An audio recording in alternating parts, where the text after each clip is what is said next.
we provide you the platform to turn your dreams into reality. Give wings to your aspirations with KR Mangalam University. क्या आम आदमी party के वजूद पर अब तक का सबसे बड़ा खतरा मंडरा रहा है? राघव चड्ढा समेत 7 सांसदों के दल बदल ने क्या केजरीवाल की जमीन खिसका दी है?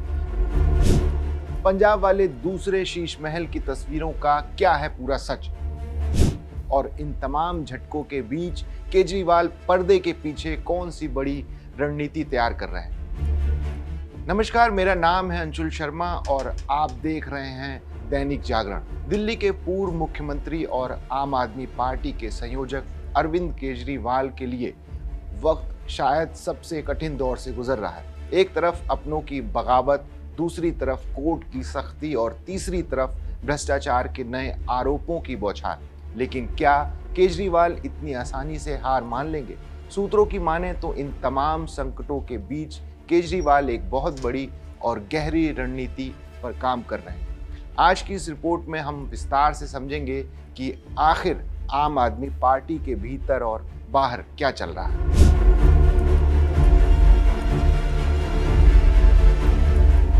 आम आदमी पार्टी को शुक्रवार को तब सबसे बड़ा झटका लगा जब राघव चड्ढा के नेतृत्व में 7 राज्यसभा सांसदों ने एक साथ पार्टी को अलविदा कह दिया। इन सांसदों में राघव चड्ढा के अलावा संदीप पाठक, अशोक मित्तल, स्वाति मालीवाल, हरभजन सिंह, विक्रमजीत साहनी और रजिंदर गुप्ता शामिल हैं। इन दिग्गजों का एक साथ जाना महज एक इत्तेफाक नहीं बल्कि केजरीवाल के किले में बहुत बड़ी सेंधमारी है।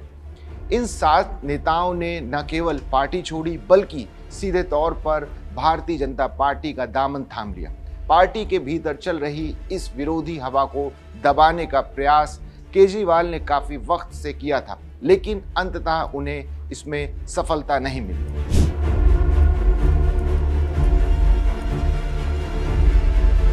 इस पूरे घटनाक्रम में सबसे हैरान करने वाली बात ये रही कि राघव चड्ढा ने दल बदल कानून यानी एंटी डिफेक्शन लॉ से बचने का रास्ता सबसे पहले निकाल लिया। कानून के मुताबिक अगर कोई अकेला सांसद पार्टी छोड़कर दूसरी पार्टी में जाता है तो उसकी सदस्यता रद्द हो सकती है।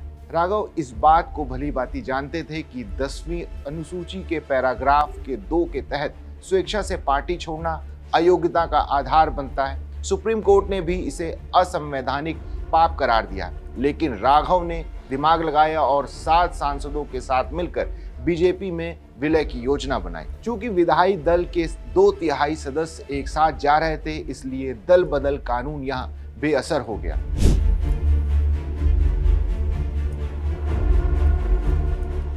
बीजेपी दफ्तर पहुंचकर राघव चड्ढा, संदीप पाठक और अशोक मित्तल ने बीजेपी के राष्ट्रीय अध्यक्ष नितिन नवीन से मुलाकात की और विधिवत पार्टी में शामिल हो गए। इससे पहले राघव चड्ढा ने एक प्रेस कॉन्फ्रेंस की जिसमें उनका लहजा बेहद आक्रामक था। उन्होंने आम आदमी पार्टी पर जमकर हमला बोला और उन कारणों को सामने रखा जिनकी वजह से उन्हें ये कठोर फैसला लेना पड़ा।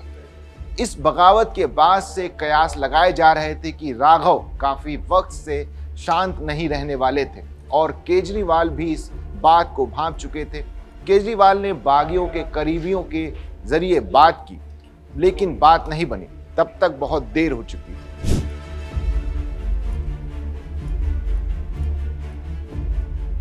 अभी केजरीवाल सांसदों की बगावत से हुए नुकसान का आकलन ही कर ही रहे थे कि बीजेपी के नेता प्रवेश वर्मा ने एक और नया मोर्चा खोल दिया। दिल्ली सरकार में कैबिनेट मंत्री प्रवेश वर्मा ने एक प्रेस कॉन्फ्रेंस कर पंजाब स्थित केजरीवाल के नए घर की तुलना दिल्ली के विवादित शीश महल से कर दी। उन्होंने इसे केजरीवाल का दूसरा शीश महल करार दिया। पत्रकारों के सामने बंगले की आलीशान तस्वीरें साझा की गईं और आरोप लगाया गया कि दिल्ली की तर्ज पर पंजाब में भी सरकारी धन का दुरुपयोग किया जा रहा है। दिल्ली में पहले से ही भ्रष्टाचार के आरोप झेल रहे केजरीवाल के लिए पंजाब का ये नया बंगला एक बड़ी मुसीबत बनता दिख रहा है।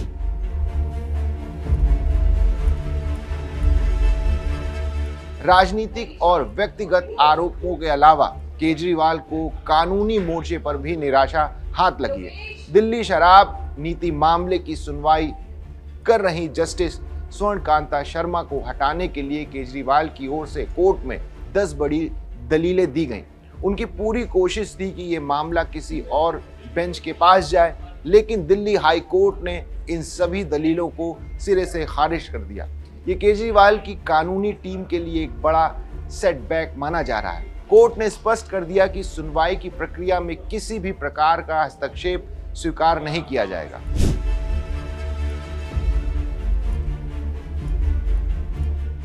सुनवाई के दौरान जस्टिस स्वर्णकांता शर्मा ने जो कहा, उसने कानूनी गलियारों में हलचल मचा दी। उन्होंने कहा कि एक न्यायाधीश के तौर पर उन्होंने हमेशा निडर होकर फैसले लिए हैं और वे किसी भी आरोप या इशारों के बोझ तले नहीं दबेंगे। उन्होंने 2 टूक शब्दों में कहा था कि मामले से हटना ड्यूटी से मुंह मोड़ने जैसा होगा, वे इसे सरेंडर नहीं करेंगे। जज की इस टिप्पणी ने यह साफ कर दिया कि केजरीवाल को इस मामले में कोई भी शॉर्टकट या राहत मिलने नहीं वाली है। कोर्ट के इस रुख ने आम आदमी पार्टी की मुश्किलों को और दोगुना कर दिया है।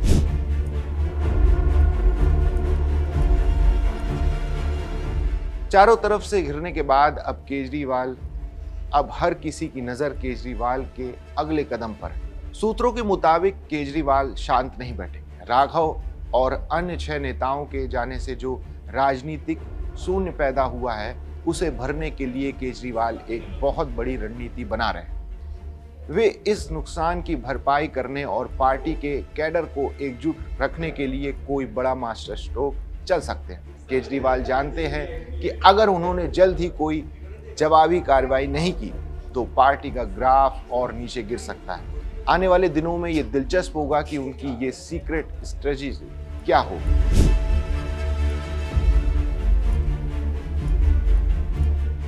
क्या आम आदमी पार्टी इस संकट से उभर पाएगी? 7 सांसदों का जाना कोई छोटी घटना नहीं, ये पार्टी की नेतृत्व पर सवाल उठता है।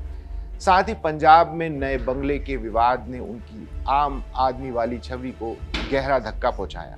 कोर्ट की सख्ती ने भी उनके लिए जेल और जमानत के खेल को मुश्किल बना दिया। लेकिन जैसा कि राजनीति में कहा जाता है कि कोई भी चुनौती अंतिम नहीं होती। केजरीवाल की रणनीति कैसी होगी, इस बात पर सबकी नजरें हैं। आपको क्या लगता है, अरविंद केजरीवाल इस चौतरफा संकट से बाहर निकल पाएंगे? क्या राघव चड्ढा का जाना आम आदमी पार्टी के अंत की शुरुआत है? आपकी अपनी राय कमेंट बॉक्स में ज़रूर बताइए और देश और दुनिया की तमाम बड़ी खबरों के लिए जुड़े रहिए दैनिक जागरण से।